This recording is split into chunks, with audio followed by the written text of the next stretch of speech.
Hola, ¿qué tal? Bienvenidos al canal. Ahora vamos a platicar de un tema que es muy importante en el aspecto ambiental, sobre todo hoy en día porque estamos enfocados a obtener energía de otras fuentes, por ejemplo, no renovables, como lo es el petróleo, ¿no? Por ejemplo, bueno, mejor dicho, de fuentes que no sean como el petróleo, que es no renovable, sino de fuentes que podamos de alguna manera, pues, reutilizar o tener de manera natural para recuperar esta parte energética. Y bueno, pues un caso de ello les traigo este día, se refiere a los lodos o los sedimentos en los sistemas marinos en el mar. En ese caso, nos comentan de que se puede aprovechar, ya que en la superficie del agua, pues tenemos oxígeno disuelto. Ustedes recordarán que el oxígeno es un oxidante. Y resulta que en la parte del fondo marino podemos establecer un ánodo debido a que en el lodo, en el sedimento que hay, tenemos materia orgánica y principalmente tenemos microorganismos. Entonces ahí se vuelve un ambiente pues que de alguna manera nos va a permitir establecer un ánodo.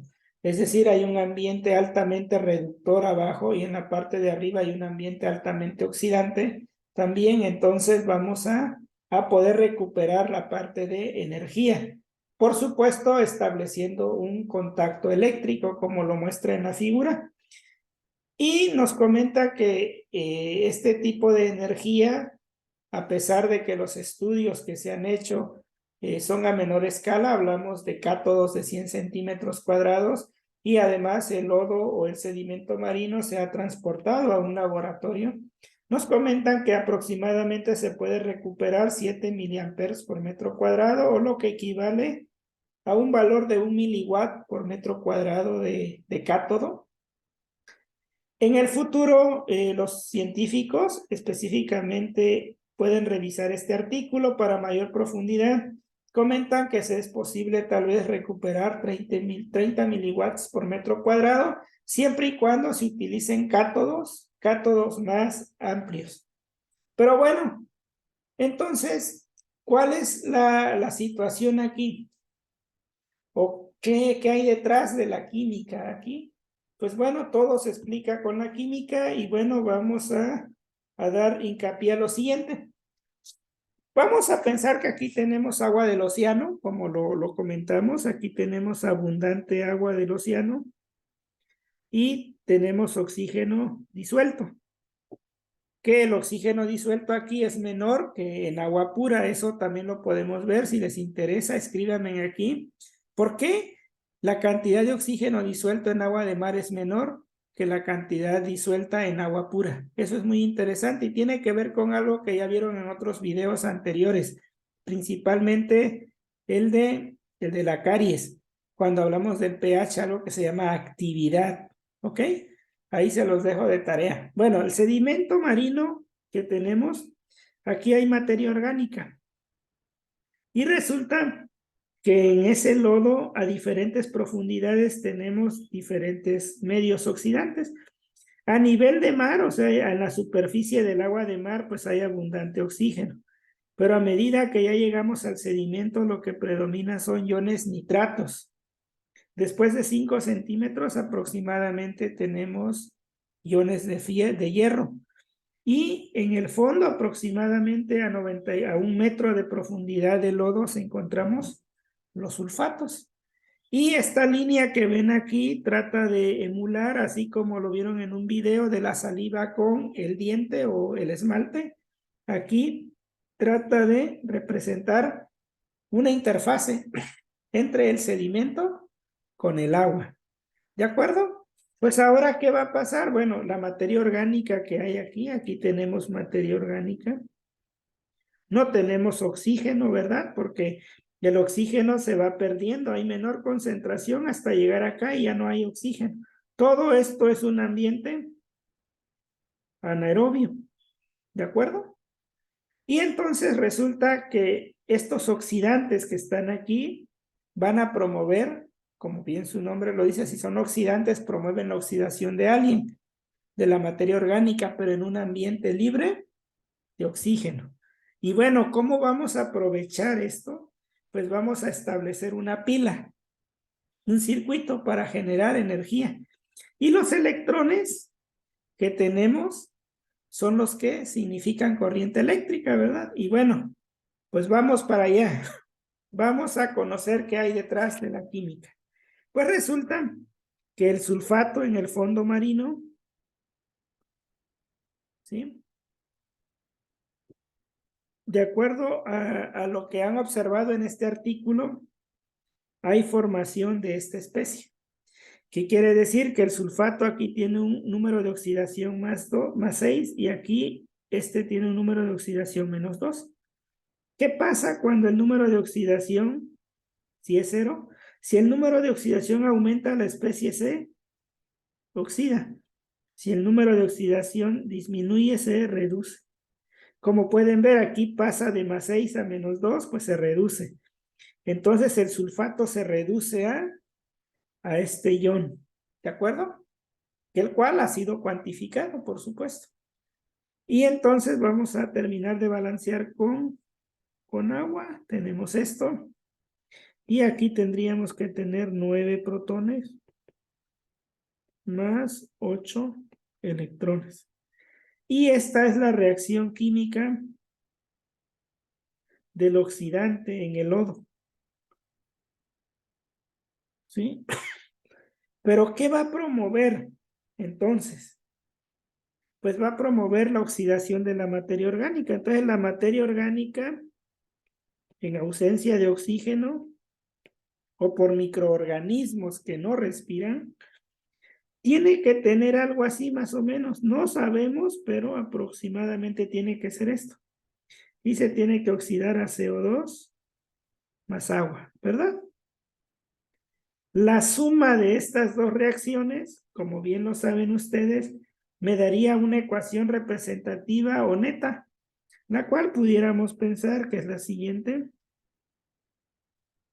De manera general la voy a dejar más H más acuoso.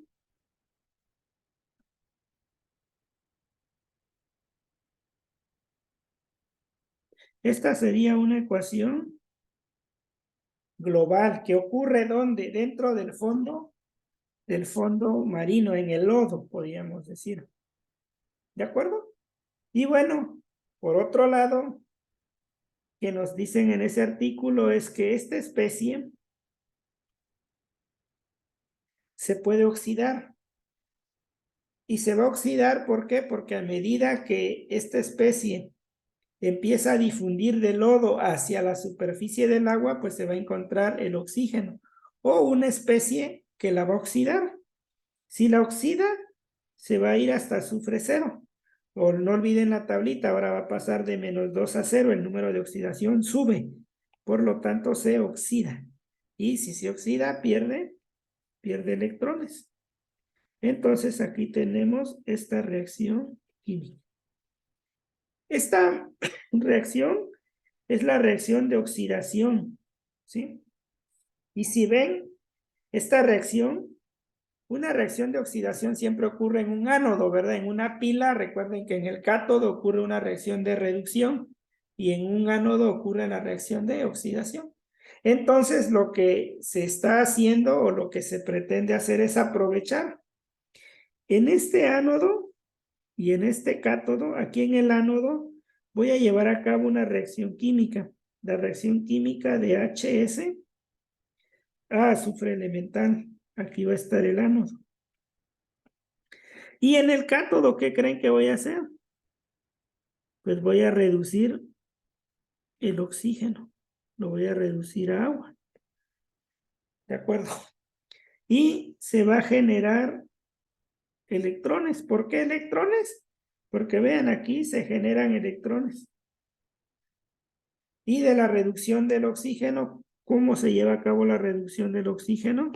Pues lo podemos ver como un medio de oxígeno, ¿sí?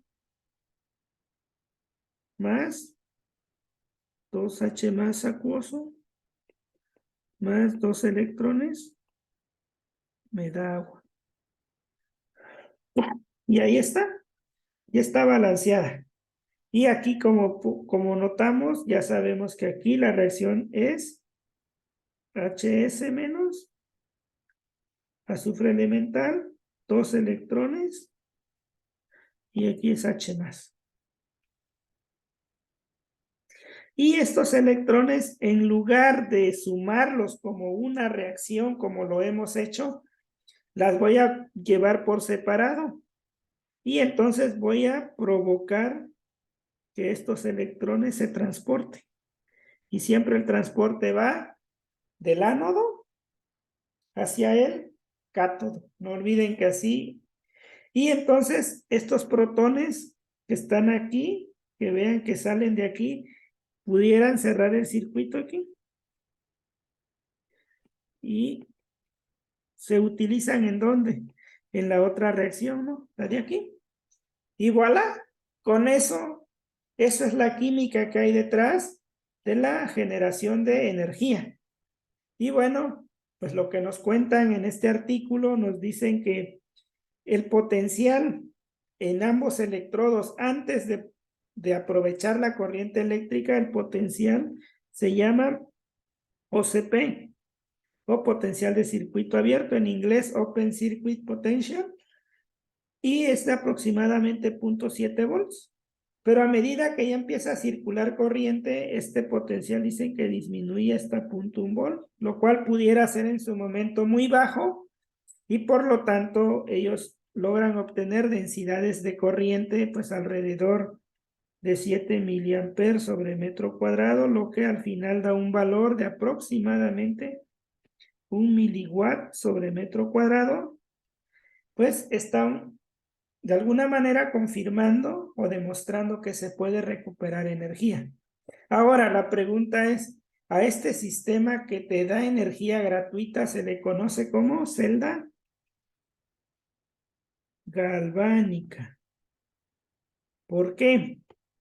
Porque, de acuerdo a la termodinámica, NF por E, esta es la del potencial de la celda. Si la delta G es menor a 0, el proceso es espontáneo, es decir, ocurre de manera rápida y inmediata y libera energía o cede energía, por ello es esto. Hay otra celda que se llama electrolítica. La celda electrolítica es una celda en donde tú necesitas meter energía para poder hacer algo. Por ejemplo, si yo quisiera purificar el agua de mar, se nos pudiera ocurrir hacer electrólisis del agua de mar.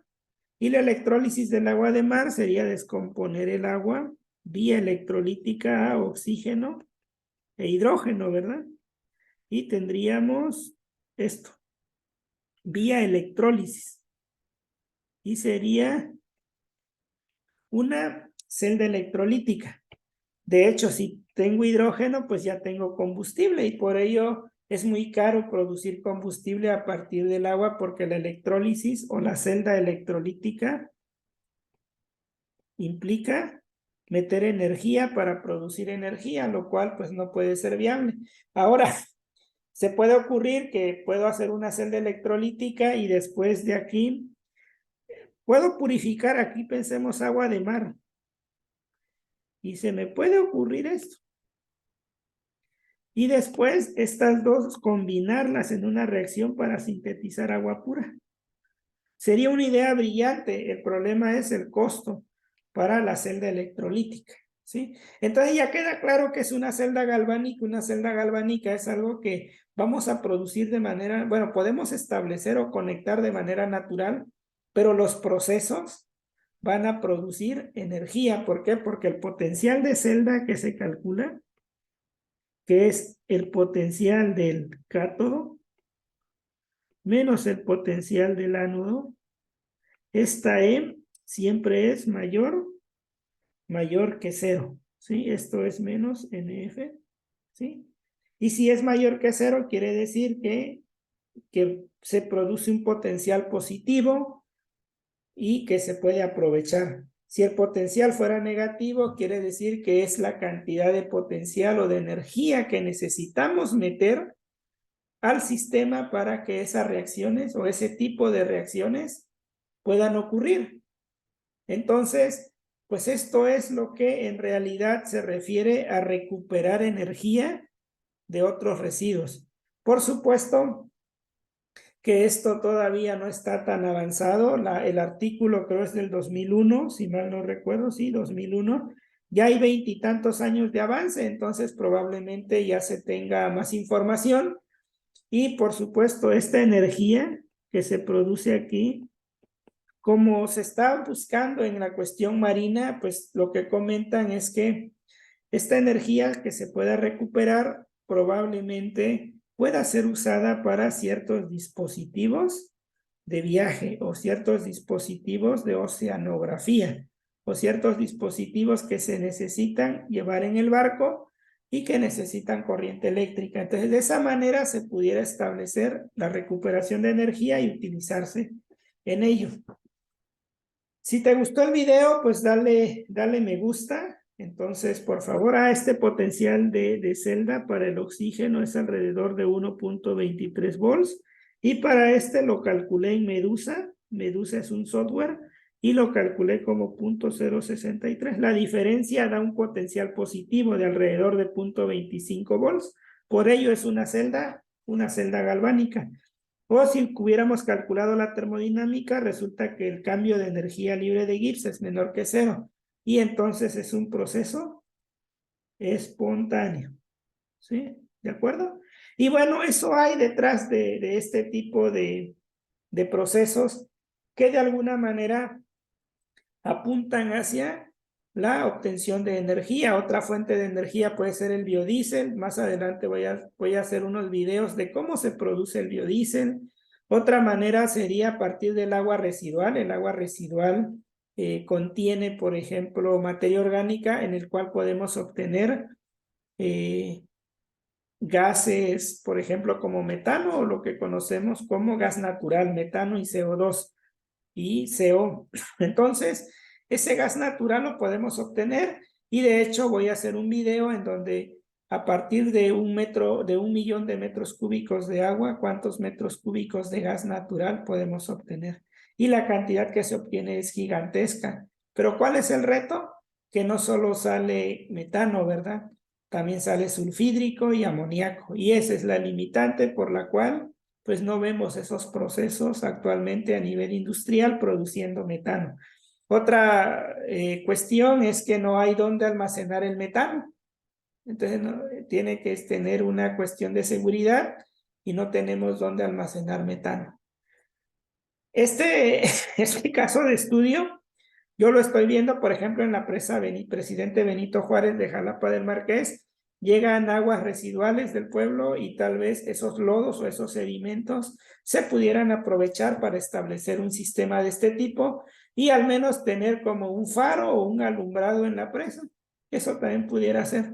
O un foco o algo que de alguna manera nos permita recuperar una cantidad de energía. De igual manera con las aguas residuales, tal vez producir metano. Pero como les comento, se necesitan más estudios, por supuesto, pero la idea principal es despertar a los futuros estudiantes, a los que van a estudiar diferentes carreras, por dónde pueden ir, qué es lo que es importante y por supuesto, ¿no? Pueden notar que la química la van a llevar como un tatuaje. La química es fundamental para entender todo tipo de procesos.